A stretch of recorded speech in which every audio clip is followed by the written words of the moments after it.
Did I? Did we do We a didn't do stop and start with the clap? No. No.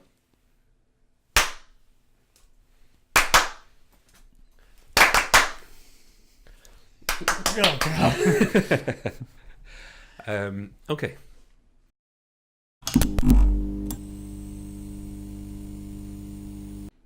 Hi, everybody. Welcome to Hear Us Out.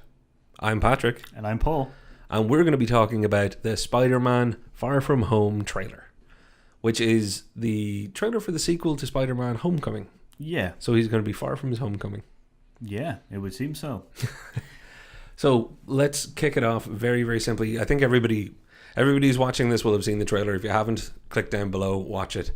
I think the fun stuff in it for a lot of the internet is trying to work out Easter eggs for Avengers Endgame. I think we can probably avoid that particular deep dark hole. We might make reference along the way. I think there's three. I think there's three things that we might talk about, maybe two. But then Shoot one in there. So okay, if you've seen the trailer, so there's a reference to, or not a reference to, but Happy says that you're all alone to Spider-Man at some point. You're all alone. It looks like he's sitting on a jet, so it could be a conversation between him and Peter. And You're all alone. people are suggesting that it could possibly mean that Tony Stark either didn't make it after Endgame or Retired. Well, retired's the wrong word. Has moved on to other things and is no longer in the superheroing game. yeah, as in he's essentially retired from the Iron Man mantle and might That's be a better doing, way to put it. as in he might be doing political work in the comic books. He does become Secretary of Defense at one point, so he could be going into more politics, or he could just want the quiet life, because we did have that moment in Infinity War where he had a dream about Pepper Potts having a baby. Yeah. So I think, and I think we're both of the mind that whatever happens in Endgame, they're not going to kill Tony Stark. So I don't buy it that this is any sort of, Easter egg or big spoiler that he's dead. That said, just so that we can actually get back to the trailer, the other two bits, because you've explained this to me, people are saying that because Maria Hill looks like she might be in it. so the ones that we're going to kind of skip over really quickly is the spoiler that Nick Fury and because Maria Hill is back, because they're in the next movie, or in the Spider-Man movie. But it's not really that much of a spoiler. We knew Nick Fury was definitely probably coming back. Yeah, no, I think spoilers be damned. I think we're going to talk about Far From Home, Spider-Man 2, as a lot of people will call it, even though there have already been 2 Spider-Man 2s at one stage or another. Yeah. This is going to get really complicated, and I'm really glad that they've stayed away from numbers. So far there's been 6 movies. But are they going to end up calling the next one in this something else with home in it? Because if home is now the thing, that's a weird subtitle to have to be stuck with. Yeah, that would be, yeah. Spider-Man 19 in a home. Yeah. So I used to go thwip, where do you want to start? Do you want to start bad guys, good guys? Okay, so I guess we'll start down with he's in Europe. Yeah. The Far From Home references that they're gone on some kind of school trip, probably visiting some of the capitals around Europe. Are you excited about that? No. Okay. No. Well, And I didn't mean to give you I should be yes-anding this. I didn't mean to give you the short answer, but no, because quite often I think filmmakers do things like traveling around the world as an excuse to broaden their film and be like, we've set it on a bigger stage. Only do that if it's actually necessary. It may be necessary for them for story and plot reasons to avoid other Marvel properties that are happening in similar times. So I understand that they have quite the big cork board somewhere with, thumbtacks and lines and stuff. But yeah, no, I'm not over the moon anytime I see Europe as a thing in an American movie, because it's like, we're going to London landmarks, we're going to Paris. I wonder if they'll show the Eiffel Tower, and they already have. There's the Eiffel Tower, and the Arc de Triomphe is right there.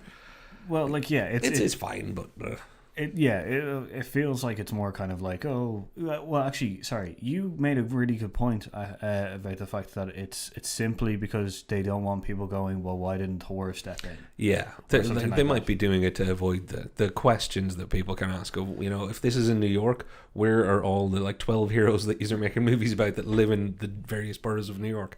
Yeah. I don't mind the travel aspect. I think in the trailer it's funny that the travel aspect is played off as him trying to leave the suit behind. Yeah. That's an interesting take. Obviously, he'll have been through some stuff because he's come back from the dead at this point. He has to have, or else it's about Ghost Spider-Man. He doesn't necessarily want to bring the suit because he could do with some time off. Yeah, I think. Possibly could have some psychological repair to do. He might be thinking, look, I can't be Spider-Maning right now. Well, it could also be the acceleration of the stress of the job. Yeah, because like we've had that in a couple of them in Spider-Man 3, in Spider-Man 2, sorry, in the original Tobey Maguire ones, he was considering giving up the mask and stuff like that. Yeah, and also, in Spider-Man 3, in that he was considering taking up jazz. Yeah, and then in Andrew Garfield's second film, it was also the dangers and stuff like that of Spider-Man and that kind of stuff. So it could just be an acceleration version of that, which is just he's gone through Endgame and he's decided I need a break and maybe consider doing some more personal stuff. But I think the mantra of him going, if you have these powers and you don't do anything, it becomes like your fault, will probably kick back in. Yeah, and they've avoided saying with great power comes great responsibility. They may have to have somebody say it to him this time if he's thinking of taking a break. Could you think Happy would say it? Happy could say, it could be the Stark cameo to give him the Uncle Ben surrogacy full on. Oh, that could be it as well. You heard it here first. If that happens, we win a prize. So the other like Marvel have prizes for guessing stuff now. Yeah. Oh, great! You guessed our writing. Cool. Yeah. Here's the next 12 movies that we secretly made already. Yeah, it's more likely here's a hat. Now shut your mouth. Yeah. Here's a hat and a cease and desist letter. The cool thing about the trailer for me, other than all that, it starts off with Aunt May. And there's two trailers, by the way. There's an international version and a US version. So depending on which you've watched, they're cut differently. The international one starts with more airporty stuff, and I actually think is a little bit snappier, which I kind of like. Starts with a joke. Yeah, it starts with the banana joke. She opens the suitcase. She sees the Spider-Man suit. It has a note from May, probably. May, and then the TSA or the customs officer pulls out a banana and he goes, "Oh no banana, okay." No banana. Which is nice, it's and a also. Cute joke. Let's actually just go straight to that. Humor in this trailer is spot on for me because there is a moment where he turns to he wants to hang out more with MJ, his crush. He's crushing pretty hard, and fair play. It's time for Peter to be a young man. So he's obviously trying to build up the courage to say something nice, and they cut to a lovely moment where he says, "You're pretty," and such perfect timing. She turns it out, so therefore I have value. Yeah. And to end the joke, to kick in that rule of three, have that moment where she's like, "Oh, I'm only messing with you. You're pretty too." And it's a great little bit of social commentary on two ways, because it's like, oh, so now therefore I have value. Also, are people being too sensitive about things? But it's the last bit that really gets me, where she's like, "You're pretty too. Now do you understand how stupid it sounds to tell somebody they're pretty?" Yeah, no, it's a very good, and also it's a great MJ moment, because they are changing the character a little bit, but to the better. Yeah, and I think Zendaya, I believe is the actress's name, which is one word name. I think it's just Zendaya. I don't know if there's a second name to it. I've only ever heard her called Zendaya. She knocked it out of the park in the first film for the bits that she had. Looks like she's going to have a lot more to do, so I'm fairly positive she's going to keep kicking ass. So that's great. So Nick Fury turns up. He says the next thing that people are kind of getting spoilery about, which is, are you going to step up? Which could mean that Nick Fury needs to build a new Avengers initiative, and he wants Peter to be a part of that. So that's it. I don't know if that's once again, people are saying that alludes to Tony Stark being or at least some of the original Marvel Avengers being removed, gone, or retired, dead, whatever it might be. But it could just be the fact is that he needs to step up because it turns out that Earth needs more heroes again. Yeah, and do you know why I'm betting against the whole it's him being a key part of the new Avengers reality outside of it all? Sony. It's because this is a Marvel Sony collaboration that could end. Nobody's really considered that this is not guaranteed to last forever. Yeah, that's very true. And Marvel do plan on using the Avengers again in the future, so he, I would say, will be kept as a guest roster member. Yeah. Just until they can buy him back from Sony, which Amy Pascal is never going to let happen as long as she's working there. So that's that. Yeah, he can be asked into the Avengers, I'd say, and probably flash up a little Sony badge going, no, not today. The other side of it all, I want to call out. You see, because of Samuel L. Jackson showing up, he obviously brings some more suits. So Aunt May threw one in there, which is the blue and red. Yep. The blue and red, which Paul is sporting quite lovely. We then have the black and red. See, wardrobe, check it out. The black and red. Hey. Now, you're going to have to pull something over your head for this one. Then there looks like a stealth suit, which is completely black. If we had a green screen right now. Oh, yeah, it's got goggles. Nice. Good improv. Jeez.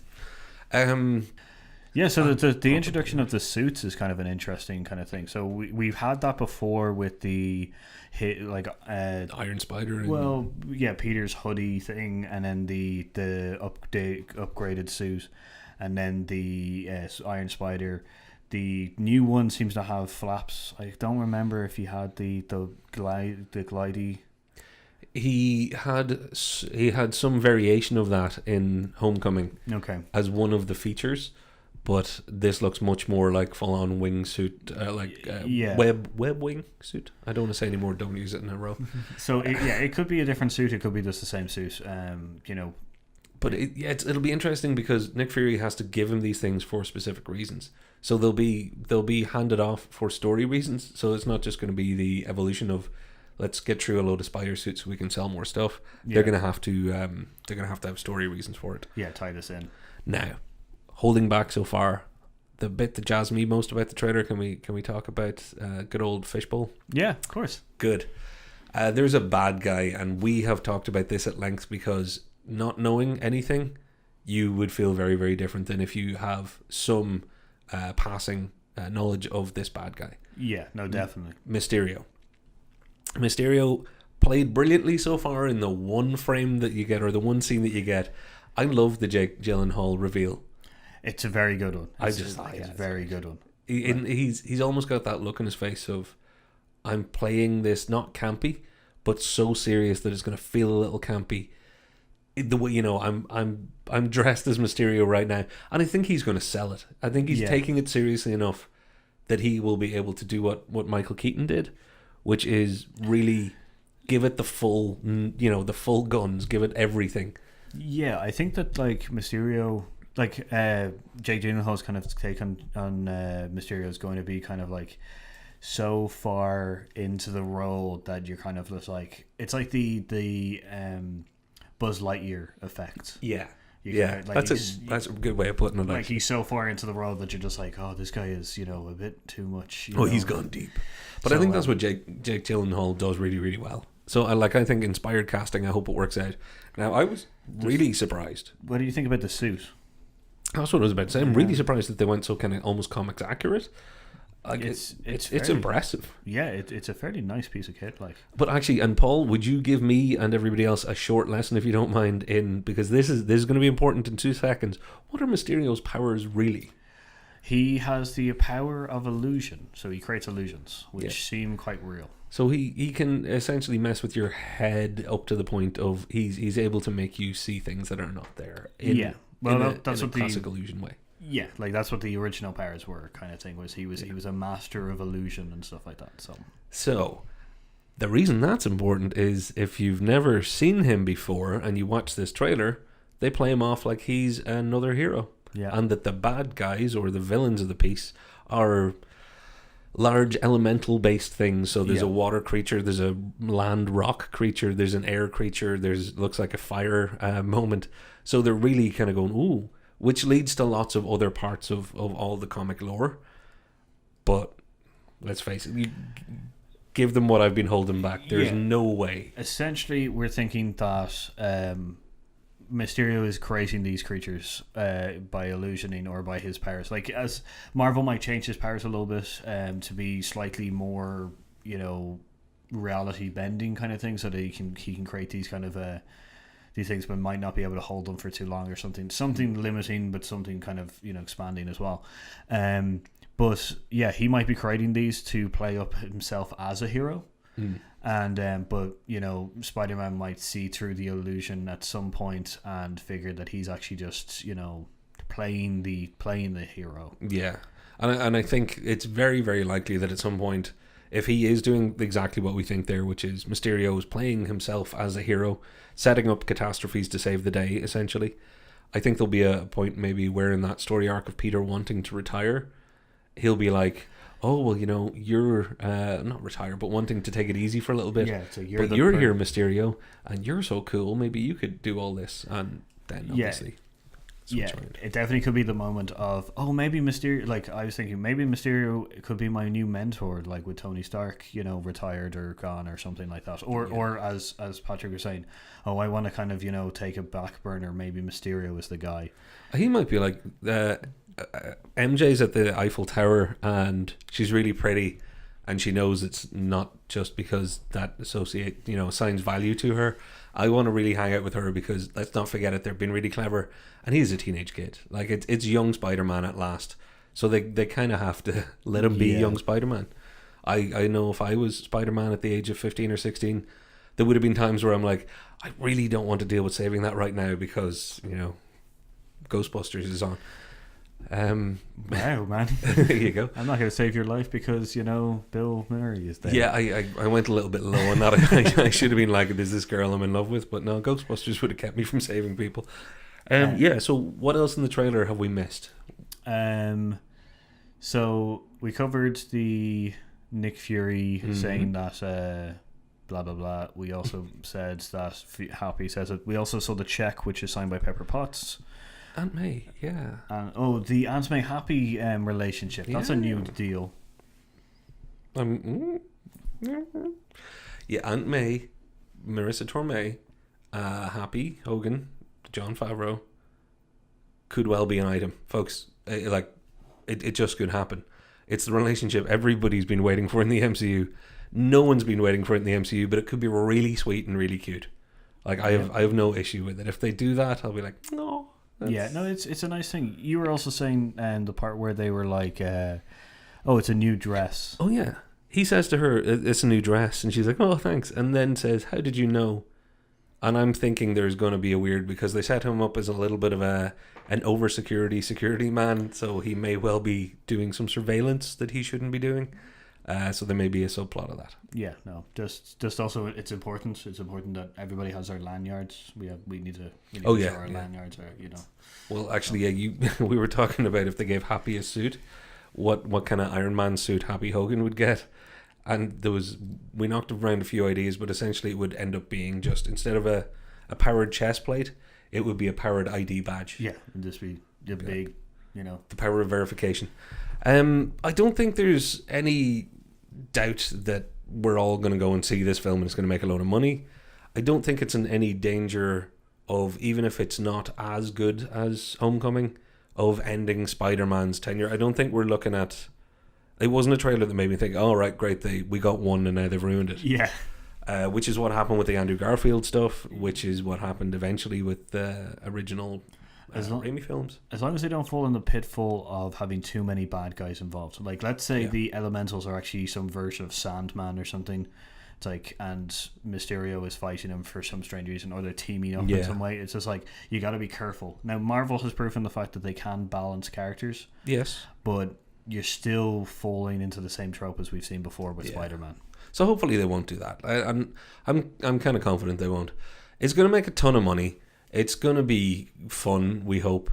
Let's just hope that it can survive the post-Endgame wash of what will probably be sadness, joy, relief, maybe exhaustion, all sorts of stuff. So hopefully Spider-Man won't inadvertently be a casualty of what is maybe the biggest film in the last 10 years since they started this whole movement. As long as it's not the fall or the Ant-Man kind of thing, where like Ant-Man has always been placed quite quickly after essentially a big event. So let's hope that they aren't putting this after Endgame, because they aren't entirely too confident in it, in its stand-up ability. But from the trailer, it looks like it's just going to be a fun a fun Spider-Man movie, And and on that note, actually, we'd love to hear from you as far as what you would have liked to have seen. Are you Tell us if you think that Mysterio's actually going to stay a good guy through the whole lot of it, because you're wrong. I always like hearing from people who are wrong. But no, let us know what else you think they should avoid, or what else you'd like to see in it. Particularly, is there any suits? Anybody out there who's deep into Spider-Man, are there any suits you really hope you're going to get to see? Because there's a good chance that Nick Fury's got quite a big chest with him. Yeah, maybe, Tony Stark gave him a toy chest. Exactly. So hit the like button, hit the subscribe button, hit the notification bell, watch all our videos. Subscribe. Yeah. Subscribe. Did I forget subscribe? No, I'm just putting it. Yeah, no, definitely subscribe. So I've been Patrick. And I've been Paul. And this has been Hear Us Out. Thwip, thwip. Oh.